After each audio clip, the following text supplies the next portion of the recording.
Les jours se suivent et se ressemblent, visiblement, puisque on est de nouveau dans la même thématique que hier matin, à peu de choses près.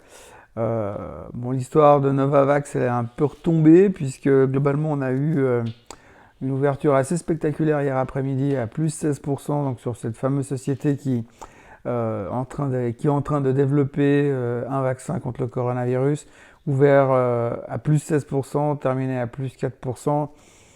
Moins motivant finalement que ce qu'on pensait. La journée était relativement bonne hier et ça continue un peu sur le trend ce matin. À noter que hier soir aux États-Unis, on a cassé les 25 000 sur le Dow Jones pour revenir en dessous, cassé les 3 000 sur le S&P 500 pour revenir en dessous, terminé en dessous de la moyenne mobile des 200 jours sur le S&P 500.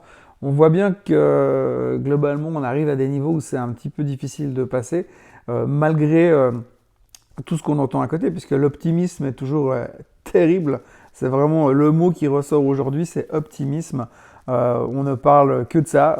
On parle d'espoir, de réouverture, de déconfinement qui se passe bien, de soutien économique, puisque le dernier truc en date, c'est qu'on attend des annonces tout soudain de l'Europe, qui vont nous annoncer un plan de stimulus supplémentaire pour soutenir l'économie européenne.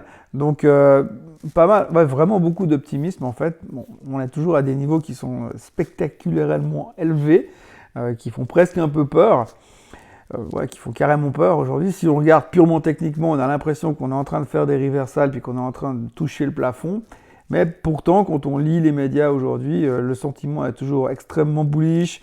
Tout le monde est vraiment à fond dedans. On a toujours cette espèce de ce qu'on appelle aux États-Unis le FOMO, Fear of Missing Out, rater le rallye, rater la suite de la hausse qui fait peur aux gens.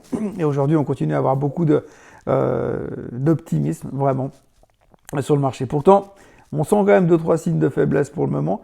Mais voilà, pour l'instant, c'est boule, boule, boule. Tout va bien dans le meilleur des mondes. Trump nous a sorti un tweet hier soir qui est juste absolument mythique en disant que la transition vers la grandeur avait commencé. Donc lui, il est en train de péter complètement les plombs. Ça ressemble plus à un tweet électoral qu'autre chose. Mais enfin, voilà, il y a beaucoup d'optimisme vraiment qui est là. Tout le monde est à fond derrière. Le marché semble néanmoins à l'intérieur montrer quelques signes de faiblesse. Allez savoir, affaire à suivre. Enfin, pour l'instant, les chiffres économiques ne montrent toujours rien de concret. Mais comme on a déjà pressé ce genre de choses, on donne vraiment l'impression de jouer qu'un coup d'avance, comme si on savait déjà ce qui allait se passer dans les jours qui suivent. Donc on va regarder ça attentivement. Pour l'instant, j'ai envie de dire, les feux sont ouverts. Ce matin, tous les futurs sont dans le vert. Ce matin, quand j'ai commencé à lire et écrire, les marchés étaient dans le rouge sur l'Asie. Et puis là, on a tourné à la hausse. On est en train de repartir de nouveau, comme si on voulait de nouveau retenter une nouvelle cassure du S&P 500 au-dessus des 3000.